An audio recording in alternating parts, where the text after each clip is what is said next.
नमस्कार। साथै प्रदेशको ताजा खबरहरूको सङ्गालो प्रदेश समाचारमा यहाँहरूलाई स्वागत छ। म संगीता कटुवाल। आउनुहोस् प्रदेश समाचार सुरु गरौं अहिलेसम्मका मुख्य समाचारबाट। प्रदेश 1 मा मात्र सक्रिय कोरोना संक्रमितको संख्या 10,000 भन्दा बढी। प्रदेश सरकारको फितलो व्यवस्थापन र प्रभावकारी उपचार नहुँदा मृत्युदर बढ्दै। कोरोना संक्रमितको संख्या बढ्दै गएपछि विभिन्न जिल्लाहरूमा निषेधाज्ञाको समय बढाइयो। पश्चिम नवलपरासी, डोटी लगायतका जिल्लामा ज्येष्ठ 15 सम्म निषेधाज्ञा थपियो। कोरोना कहरका बीच मुस्लिम धर्मावलम्बीहरूले आज ईद पर्व मनाए। संक्रमणको जोखिमका कारण कपिलवस्तुका मुस्लिम समुदायले घर घरमा नमाज पढे। र जारी निषेधाज्ञाका कारण रुकुम पश्चिममा उत्पादित तरकारीले बजार पाएन। बारीमै तरकारी कुहिन थालेपछि किसान चिन्तित।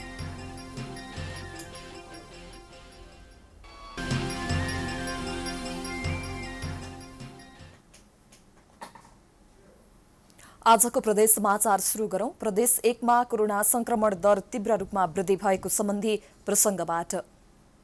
प्रदेश 1 मा सक्रिय कोरोना संक्रमितको संख्या 10,000 नागेको छ। प्रदेश 1 सामाजिक विकास मन्त्रालयले दिएको पछिल्लो तथ्याङ्क अनुसार कोरोनाका सक्रिय संक्रमितको संख्या 10,301 पुगेको हो। दिनहुँ संक्रमितको संख्या तीव्र रूपमा बढे पनि नियन्त्रणका लागि प्रदेश सरकारले प्रभावकारी भूमिका खेल्न नसकेको स्थानीयको गुनासो छ। एक रिपोर्ट। कोरोना भाइरस संक्रमणको दोस्रो लहरको सुरुवातसँगै प्रदेश 1 मा संक्रमित हुनेको संख्या पनि उच्च दरमा बढेको तथ्याङ्कले देखाएको छ। प्रदेश 1 मा वैशाखको पहिलो सातासम्म 2 अङ्कमा सीमित रहेको संख्या अहिले दैनिक 1000 को संख्यामा पुग्न लागेको छ। सार्वजनिक तथ्याङ्क अनुसार पछिल्लो 24 घण्टामा संक्रमित हुनेको संख्या 1039 रहेको छ। दैनिक संक्रमण संख्यामा यो अहिलेसम्मकै उच्च हो। त्यसमध्ये सबैभन्दा बढी मोरङमा 405 रहेको छ भने झापामा 257 र सुनसरीमा 142 रहेको छ। दिन प्रतिदिन संक्रमितको संख्या बढ्दै गए पनि नियन्त्रणमा प्रदेश सरकारले प्रभावकारी भूमिका खेल्न नसकेको स्थानीयको गुनासो छ। कोरोनाको विषयमा भन्दा चाहिँ अहिले एकदमै ऱ्यापिडली कोरोना जुन हिसाबले बढिरहेको छ, यो पहिलेको कोरोना भन्दा यो भेरिएन्ट चाहिँ एकदमै डरलाग्दो छ। यसलाई चाहिँ प्रदेश सरकारले पहिलादेखि नै अब आउने संक्रमण र अब आउने समस्याको लागि चाहिँ पहिलेदेखि विचार गरेर अक्सिजनको व्यवस्था, मेनली अहिले हस्पिटलहरूमा अक्सिजनको समस्या देखिरहेको छ। जुन ठुला हस्पिटल बनाउँदाहरूमा जुन अक्सिजन प्लान्टहरू थिए, ती अक्सिजन प्लान्टहरू पनि बन्द गरेर बाहिरदेखि सिलिन्डर ल्याएर जुन काम गरिरहेको थियो, यसले गर्दा पनि अहिले समस्या भइरहेको छ। भने अहिलेको यो प्रदेश सरकारले चाहिँ तुरुन्तै जुन हस्पिटलहरूमा प्लान्ट छन् ती प्लान्टहरूलाई, अक्सिजन प्लान्टहरूलाई पूर्ण रूपमा सञ्चालन गर्नु पर्यो र त्यहाँ जाने अक्सिजन सिलिन्डरहरू जुन साना हस्पिटलहरूले जुन प्लान्टहरू अक्सिजन प्लान्ट छैन उनीहरूलाई ती सिलिन्डरहरू दिनु पर्यो। मेनली समस्या अहिले उपचारको लागि देखिरहेको भनेको अक्सिजनको समस्या हो। यसमा चाहिँ नि मध्यनजर लाएर चाहिँ उनी गर्न सकेको छैन।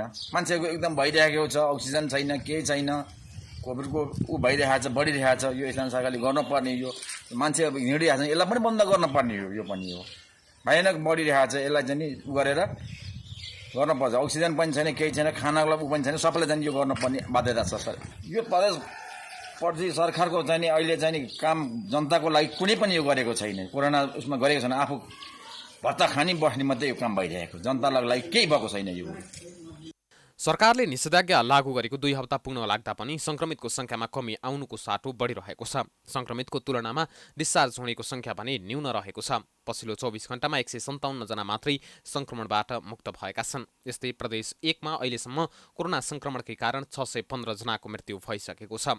वैशाख 1 गतेसम्म प्रदेश 1 मा कुल संक्रमितको संख्या 30,516 जना रहेको थियो। तर अहिले त्यसमा वृद्धि भएर बुधबारसम्ममा कुल संक्रमितको संख्या 40,817 पुगेको प्रदेश 1 सामाजिक विकास मन्त्रालयले जनाएको छ। यसरी दिनहुँ वृद्धि भएको संक्रमण दर नियन्त्रण गर्न प्रदेश सरकारले विशेष योजना बनाएर जनस्तरमा स्वास्थ्य उपचार सेवा प्रभावकारी बनाउन जरुरी छ। प्राइम टाइम्स टेलिभिजनका लागि सुनसरीबाट विकल रेग्मीको रिपोर्ट।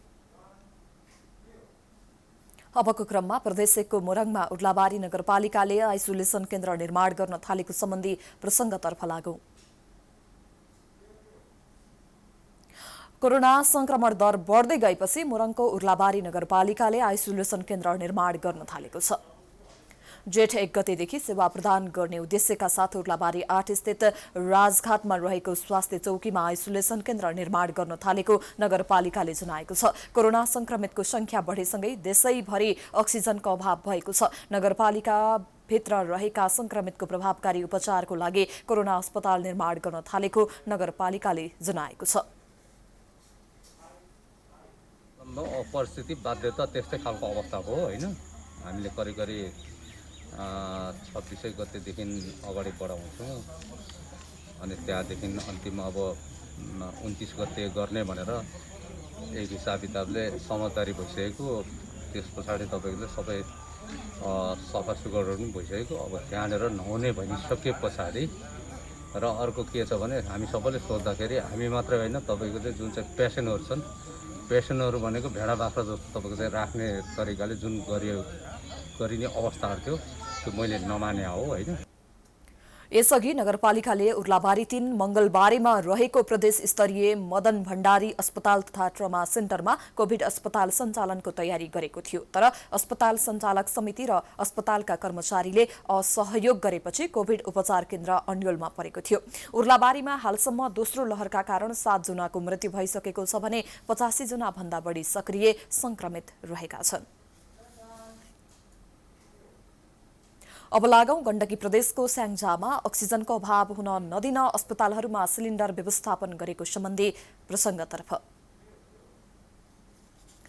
देशभर अक्सिजन अभाव भइरहेको बेला स्याङ्जामा अक्सिजन अभाव हुन नदिन अटो इन्जिनियरिङ स्याङ्जाले अभियान थालेको छ। अभियान अन्तर्गत अक्सिजन अभाव भएका जिल्लाका विभिन्न अस्पतालहरूमा अक्सिजनका सिलिन्डर वितरण गरेको छ। अक्सिजनको अभाव हुन नदिन वालिङमा 11वटा अक्सिजन सहितका सिलिन्डर उपलब्ध गराएको एसोसिएसनले आज गर्ल्याङ नगर अस्पताललाई 6वटा सिलिन्डर उपलब्ध गराएको छ। यसअघि लकडाउनको समयमा खाद्यान्न लिएर बस्ती बस्ती पुगेको एसोसिएसनले यसपटक भने जिल्लामा अक्सिजनको अभाव हुन नदिने अभियान चलाएको छ, जस अन्तर्गत अक्सिजन सिलिन्डर संकलन गर्ने र अक्सिजन अभाव रहेको स्थान अक्सिजन उपलब्ध गराउने अभियान थालेको एसोसिएसन स्याङ्जाका अध्यक्ष राजु तिवारीले जानकारी दिनुभयो। उहाँले अक्सिजन आवश्यक परे एसोसिएसनलाई सम्पर्क गर्न पनि आग्रह गर्नुभएको छ। अक्सिजन अस्पतालमा पुगेपछि संक्रमित बिरामीलाई राहत पुगेको छ।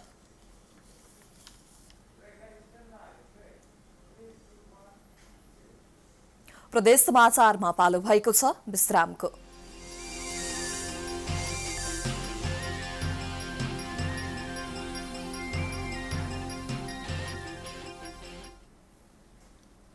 विश्रामपछि स्वागत छ। अब लागौं लुम्बिनी प्रदेशको पश्चिम नवलपरासीमा निषेधाज्ञा थप गरिएको सम्बन्धी प्रसंगतर्फ। पश्चिम नवलपरासीमा पनि जेठ 15 गतेसम्मका लागि निषेधाज्ञा थप गरिएको छ। वैशाख 21 गतेदेखि 31 गतेसम्म निषेधाज्ञा थप भएकोमा कोरोना भाइरसको संक्रमण दर बढ्दै गएपछि आजबाट लागू हुने गरी जेठ 15 गतेसम्म निषेधाज्ञा थप गरिएको जिल्ला प्रशासन कार्यालय पश्चिम नवलपरासीले जनाएको छ। थप गरिएको निषेधाज्ञामा अत्यावश्यक वस्तु तथा सेवा मध्ये स्वास्थ्य सेवा, इन्धन, पानी मात्र बिक्री वितरण गर्न पाइनेछ भने अन्य सबै पसल व्यवसायहरू बन्द हुनेछन्। साथै अनावश्यक घर बाहिर निस्कन हिँडडुल गर्न समेत रोक लगाइएको प्रशासन कार्यालय पश्चिम नवलपरासीले जनाएको छ। त्यस्तै बैंक तथा वित्तीय संस्थाहरूलाई समेत थप कडाई गर्दै अर्को सूचना नआउँदासम्म बन्द गर्न भनिएको छ। यस अवधिमा एम्बुलेन्स ढुवानी गर्न, सवारी साधन र निर्माणजन्य सामग्रीहरू ढुवानी गर्ने साधन सञ्चालन हुनेछन्। नवलपरासीमा बिहिबारसम्म सक्रिय कोरोना संक्रमितको संख्या 1179 पुगेको छ। त्यस्तै दोस्रो चरणको कोरोना भाइरससँगै 53 जनाको मृत्यु भएको छ। यो सँगै हालसम्म कोरोना भाइरसबाट जिल्लामा 86 जनाको ज्यान गएको छ।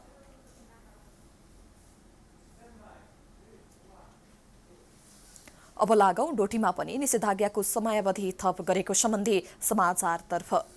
कोरोना संक्रमितको संख्या बढ्दै गएपछि जिल्ला प्रशासन कार्यालय डोटीले जारी निषेधाज्ञा जेठ 15 गतेसम्म थप गरेको छ। संक्रमणको जोखिम कम गर्न प्रशासनले वैशाख 21 गतेदेखि लागू गरेको निषेधाज्ञा जेठ 15 गतेसम्म जारी रहने आदेश पत्र मार्फत जनाएको छ। निषेधाज्ञाको समयमा जिल्लामा अत्यावश्यक बाहेकका सबै सवारी साधन बन्द रहनेछन्। निषेधाज्ञाको समयमा अत्यावश्यक सवारी साधन जस्तै एम्बुलेन्स, खाद्य तथा स्वास्थ्य सामग्री बोकेको सवारी साधन दुग्धजन्य पदार्थ बोकेको सवारी साधन मात्र सञ्चालन गर्न पाइनेछ। बैंक तथा वित्तीय संस्थाका सवारी, दूरसञ्चार तथा इन्टरनेट र आइसोलेसनका सवारी स्पष्ट खुल्ने कागजातका आधारमा सञ्चालन हुनेछन्। खाद्य सामग्रीका पसलहरू बिहान 6 बजेदेखि बेलुका 9 बजेसम्म र बिहान 6 बजेदेखि बिहान 9 बजेसम्म र साँझ 5 बजेदेखि 7 बजेसम्म मात्रै खुल्न पाइनेछ। सबै प्रकारका सभा सम्मेलन, गोष्ठी तथा भिडभाड हुने स्थान बन्द रहनेछन्। विवाह व्रतबन्धको हकमा जिल्ला प्रशासनबाट पूर्व स्वीकृति लिएर स्वास्थ्य मापदण्ड पालना गरी बढीमा 15 जनासम्म मात्रै भेला हुने पाउने व्यवस्था गरिएको छ। पत्रकारको हकमा भने सूचना विभागले जारी गरेको परिचय पत्रका आधारमा आवत जावत गर्न पाउनेछन्।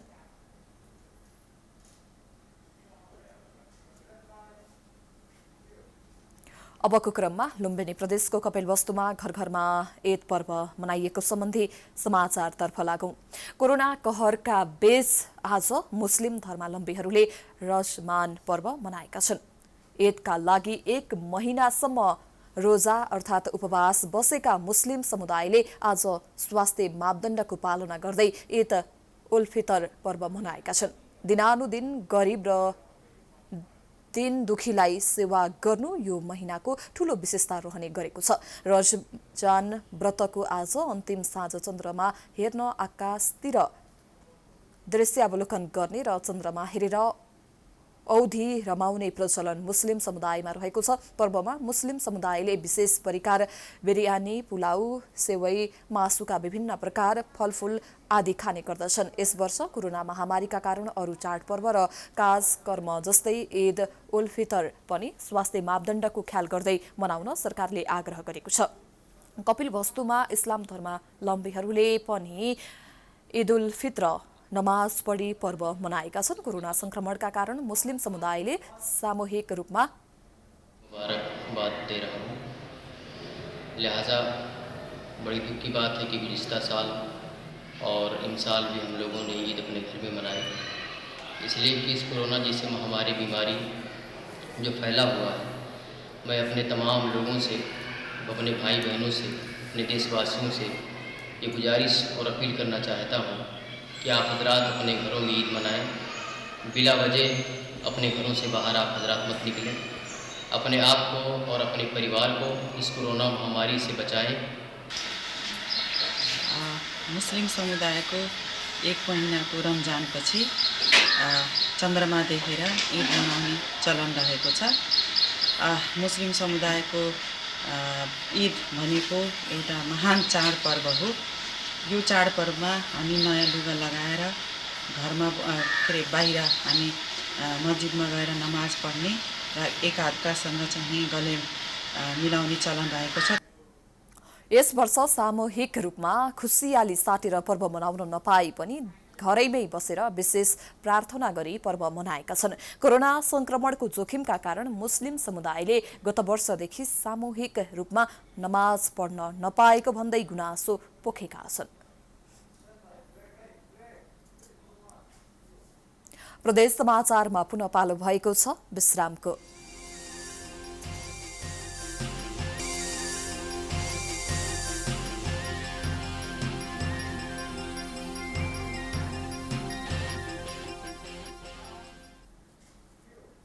विश्रामपछि पुनः स्वागत छ। अबको क्रममा प्रदेश 1 को तेह्रथुमका पर्यटन क्षेत्र कोरोना संक्रमणका कारण सुनसान भएको सम्बन्धी समाचारतर्फ लागौं। पूर्वी पहाडको तेह्रथुम, सङ्खुवासभा र ताप्लेजुङको सिमानामा पर्ने तिनजुरे मिल्के जलजले पर्यटकीय क्षेत्र निषेधाज्ञाका कारण सुनसान भएको छ। लालीगुराँसको राजधानीको रूपमा चिनिएको त्यस क्षेत्रमा यति बेला पर्यटकले खचाखच हुने समय हो। तर कोरोना कहरसँगै जारी गरेको निषेधाज्ञाका कारण पर्यटन क्षेत्र सुनसान भएपछि त्यस क्षेत्रका व्यवसायी मारमा परेका छन्। एक रिपोर्ट। विश्वभर फैलिएको कोरोना भाइरसका कारण तेह्रथुमको पर्यटकीय क्षेत्र टिएमजे क्षेत्र सुनसान बनेको छ। कोरोनाका कारण चोरुलुङ पार्क, बसन्तपुर बजार, टुटे देउराली, पाथीभाडा, तिनजुरे, चौकी मंगलबारे, सुके पोखरी, 5 पोखरी लगायतका डाँडाकाँडाहरू सुनसान छन्। वसन्त ऋतुसँगै यो समयमा ढकमक्क फुलेको लालीगुराँस र भौगोलिक सौन्दर्य हेर्न पर्यटकहरूको घुइँचो लाग्ने गर्दथ्यो। तर कोरोना संक्रमणको जोखिम बढेपछि टिएमजे क्षेत्र सुनसान बनेको हो। पर्यटकहरू नभएपछि त्यस क्षेत्रका व्यवसाय मारमा परेका छन्।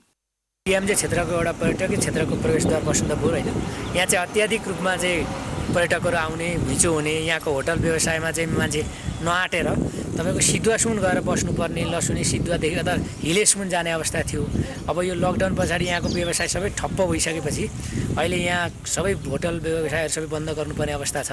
यसले चाहिँ ठुलो आर्थिक मन्दी नै पो ल्याउने हो कि भन्ने सुन चाहिँ यहाँको होटल व्यवसायमा त्यति ठुलो असर पुर्याएको छ। त्यस क्षेत्रमा विशेष गरी मङ्सिरदेखि माघसम्म हिउँ खेल्न र फागुनदेखि जेठसम्म लालीगुराँस हेर्न पर्यटक जाने गर्दछन्। गत वर्ष कोरोना भाइरसका कारण थलिएको पर्यटकीय व्यवसाय फस्टाउन नपाई पुनः बन्द हुन पुगेको स्थानीय तहको भनाइ छ। यो पर्यटन व्यवसाय, होटल व्यवसाय लगायत अन्य होमस्टे लगायतका कुराहरू क्रमिक रूपमा सुधार हुँदै आएको, पर्यटकहरूको आगमन क्रमशः बढ्दै आएको सन्दर्भमा फेरि अहिले भर्खरै आएको कोभिडको दोस्रो लहरले गर्दाखेरि भएको यो निषेधाज्ञाका कारणले गर्दा पर्यटकीय क्षेत्रमा एकदम नकारात्मक प्रभाव पारेको छ। टिएमजे क्षेत्र पुगेपछि पर्यटकहरू लालीगुराँसको संसारमा रमाउने गर्दथे। यस वर्ष लालीगुराँस कम फुले पनि पर्यटकहरू जाने गरेका थिए। तर कोरोना संक्रमण दर वृद्धि भएसँगै आगमन ठप्प भएको जनप्रतिनिधिको भनाइ छ। पर्वहरूमा वार्षिक रूपमा परेका विभिन्न पर्वहरूमा चाहिँ धेरै खाले चाहिँ धेरै ठाउँबाट चाहिँ ग्राहकहरू, सेवाग्राहीहरू हाम्रो चाहिँ पर्यटकीय स्थलमा चाहिँ आउने गरेको पाइन्थ्यो। यहाँ चोलुङ पार्क लगायत यो आरआर गार्डन, अनि तिनजुरे पार्क, अनि यो माथि पाथिभारा मन्दिर, पर अगाडि पातले पोखरी, लसेने बजारको विभिन्न सोलमाका चिया बगान, विभिन्न क्षेत्रहरूमा चाहिँ यो कोभिडको कारणले गर्दाखेरि शून्य अवस्था भएको अहिले पाइएको छ। लालीगुराँस फुल्ने समयमा विराटनगर, थरान, इटहरी र काठमाडौँबाट समेत घुम्नका लागि आन्तरिक पर्यटकहरू जाने गरेका छन्।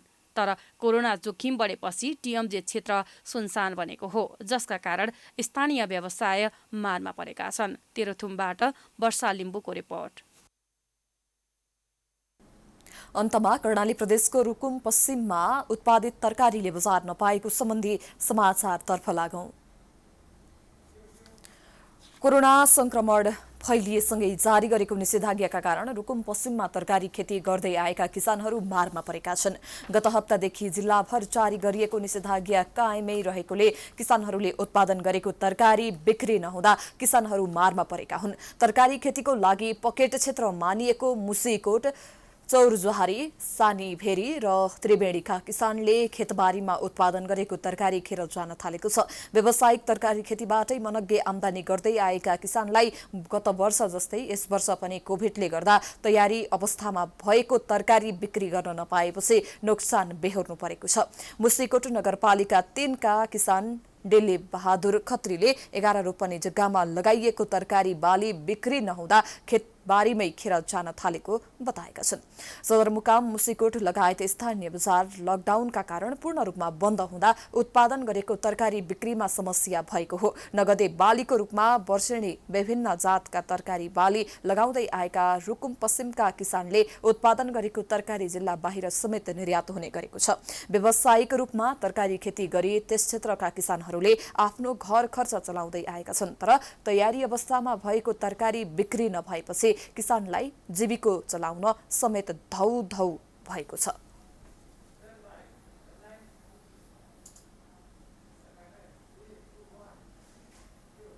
यो सँगै हामी प्रदेश समाचारको अन्त्यमा आइपुगेका छौं। जाँदा जाँदै प्रमुख समाचार पुनः एकपटक। प्रदेश 1 मा मात्र सक्रिय कोरोना संक्रमितको संख्या 10,000 भन्दा बढी। प्रदेश सरकारको फितलो व्यवस्थापन र प्रभावकारी उपचार नहुँदा मृत्युदर बढ्दै। कोरोना संक्रमितको संख्या बढ्दै गएपछि विभिन्न जिल्लाहरूमा निषेधाज्ञाको समय बढाइयो। पश्चिम नवलपरासी, डोटी लगायतका जिल्लामा ज्येष्ठ 15 सम्म थपियो। कोरोना कहरका बीच मुस्लिम धर्मावलम्बीहरूले आज ईद पर्व मनाए। संक्रमणको जोखिमका कारण कपिलवस्तुका मुस्लिम समुदायले घर घरमा नमाज पढे। र ज्वारी निषेधाज्ञाका कारण रुकुम पश्चिममा उत्पादित तरकारीले बजार पाएन। बारीमै तरकारी कुहिन थालेपछि किसान चिन्तित।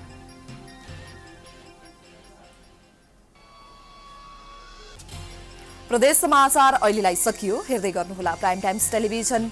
नमस्कार।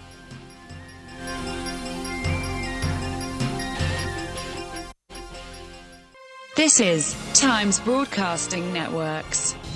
Now you are watching Prime Times.